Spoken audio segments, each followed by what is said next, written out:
And I just remember walking into that doctor's office and just the looks I was getting from people that worked there and those that were seated, right? Like, what the hell are you doing with this baby, right? Where's the mom? You know what I mean? And so it's just a vibe, an overall vibe that you feel that I think is not right. You know, it's like again, I'm responsible for this child just as much as his mom is.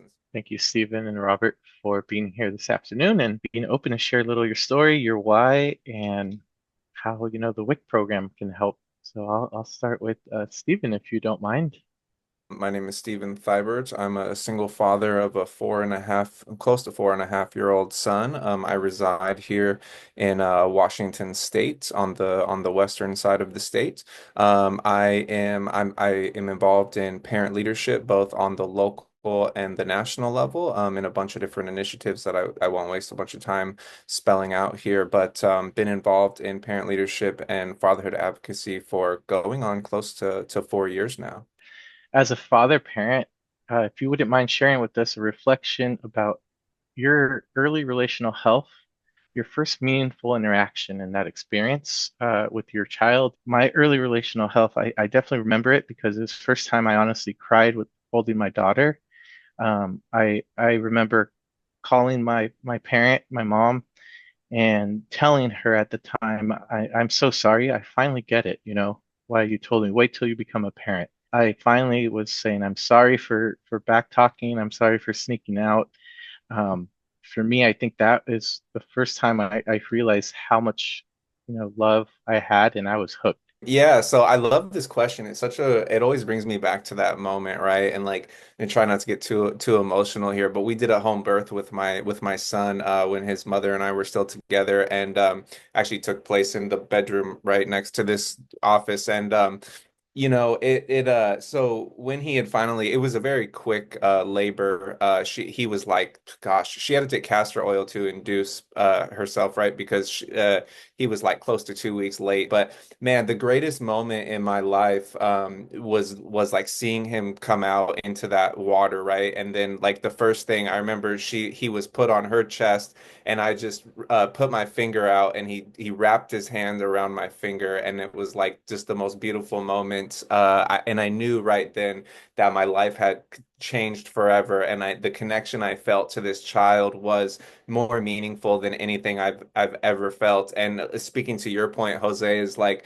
I always tell like soon to become parents, I'm like, you don't really know how the love of a child feels until you see that child and you're like, holy shit, this connection is unreal. And then that night, like, while she's recovering and everything, having that skin to skin time was really special as well. And putting my pinky in his mouth, right, at the roof of his mouth is just really, really incredible moment. So that's would be my earliest memory of that ERH. Goes back to some of the thing I try to emphasize in one of the conscious fathering class. Just give confidence to experience that moment. Hold your baby, it's just Um, and segue to our next question, going back and being an expecting father, new dad. If you'd like to share kind of your experience interacting with health systems, and if you don't mind being open and frank about your experience, because I think we all have some frustrations possibly, or some great experiences. So I think about my first interaction with the health system was actually not my first interaction with the health system, right? Like it's the invitations to the OBGYN appointments where you're there, but you're kind of not there, right? And I've been more confident to speak on the idea of and even have very live, right, or animated discussions with my wife about yes, she's the client. Yes, she's the patient or the primary patient. And yet, there's still something between us that we share in this space. I really think about that because there's, again, to those in the audience, right? And Stephen and Jose, you kind of remember that first sonogram. You're like, yo, that's my dot, right? That right there, that's my dot. And while sonograms are awesome, when you shift to the next space and I don't know if I was always asked, do you want to be there? And you kind of realize after a while, like there's kind of no point, right? Like they're not really gonna checking on anything, it's going to be all you. So then I'll go wait in the car. And that just kind of follows suit and all the way up for me, even into the birthing space, right? Like just kind of there. And we were pretty fortunate to have some nurses that, at least in some ways, try to include me, which you definitely feel like an add-on. You're not really an active participant in this process that's scary for you in many ways, that requires you to be vigilant and mindful because, I know my wife and I, she is a woman of color. And so we talked about, right, like worst case scenarios and advocacy and addressing her needs. And that's scary, right? Like I'm keeping all that in mind and still being very hopeful for this birth process. And so to be considered an add-on in that space is hurtful. And I've had the blessing of having now three childbirths and four kids later. And it really hasn't changed that much, right? Like it hasn't changed that much. It actually makes me think about if it would have been different to hearing your stories if it was a home birth, right? Like if we did have someone else. But I say my first interaction with the childcare system was just kind of like there but not there, add-on experience, and it's left me kind of feeling like, okay.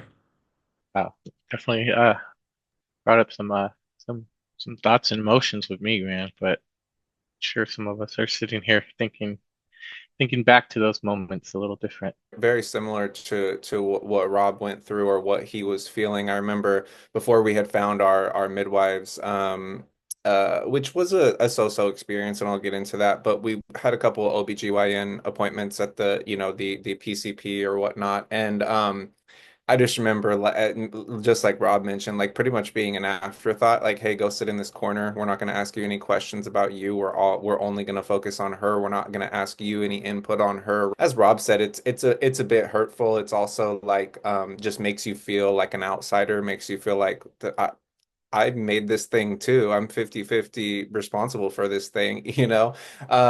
So yeah, and then I remember even throughout the midwife appointments, kind of feeling the same way, like, hey, let's get her up on the table. You go sit over here and keep her older daughter busy or whatever, you know? And so I will say though, when stuff went down, right? When stuff went down and they had come to the house for the birth. I do feel like I was more involved in that scenario, right? I do feel like they were really like, hey, do you like the umbilical cord thing, Rob? And do you want to do this? Do you want to do that? Do you guys want to keep the placenta? All of that stuff and having that skin to skin time. So I do think that like probably the midwife experience and the home birth experience was like I probably felt more seen at that time. I'll share one quick uh post-birth story. So her recovery was really rough, right? Like she had mastitis and like took her like an unusually a long time to recover. And I took him to his I believe it was like the 2 week or 1 month appointment. Can't maybe it was the 1 month appointment. And I just remember walking into that doctor's office, one that I went to as a child, and just the looks I was getting from people that worked there and those that were seated, right? Like, what the hell are you doing with this baby, right? Where's the mom? You know what I mean? And so it's just a vibe, an overall vibe that you feel that I think is not right. It's like again, I'm responsible for this child just as much as his mom is, and so why am I being judged or looked at a certain way because I'm bringing this child to an appointment? You know what I mean? So yeah, not super great experiences. I'll say that. You guys both made me think of my two different experiences. I won't name the hospital. Me and my co-creator both decided we wanted to go through a midwife, and we did a hospital midwife version. And then because of that experience, we found more of a personable home version. And what I mean by that, unfortunately, the experience, they never really created the expectation for me, except for a weekend group class that was told to go with other couples, strangers I never met, and wanting to me to talk and and be open to talk about the most critical, maybe anxious time in my life. And then switching to the first time I walked in to Ann Olson, and when we booked the appointment, she emphasized that the partner had to be there for the first appointment, and I didn't realize why. She created the expectation, and she actually called me without my partner knowing. I didn't know this, but she called me before. the appointment and asked me a list of questions. I didn't know she was doing the screening that she does. So even before I even got there, I was already like impressed. And then the second awesome thing is she mentioned to bring anyone. So my child, my young child, she was already thinking of that experience. It was just really, really centered on that relation base. She did an awesome thing in our home birth.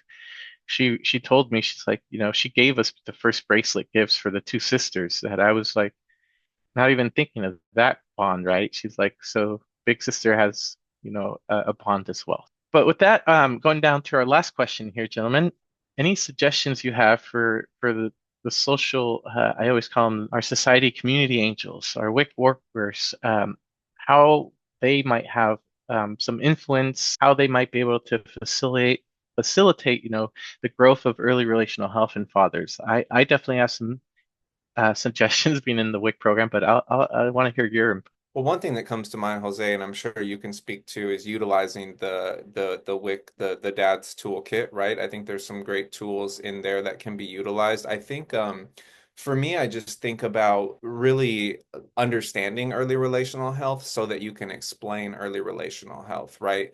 To a father of a young child or really both parents, right? But I would also just be very observant around like if mom is the one showing up, right, to the appointment, then asking about dad, right? Where is dad? How's dad doing, right? Especially like in those that perinatal stage, right? That first, especially that first year after birth of like, Jose, like we're working on in Washington State a fatherhood screening tool, right, around their mental health in that stage. So I think WIC having access to a tool like that, if it's possible in your state, could be huge. And I think like being aware of what is out there, right? What tools can you help offer to fathers, like classes specifically, right? Like know what classes are offered in your area or maybe nationally that you could point them in that direction. It's always nice to feel wanted. And so I'm imagining many of the WIC employees are in unique positions to potentially do and reinforce this invitation, this general invitation to communities and to family members and to men specifically as fathers. Like you're wanted here.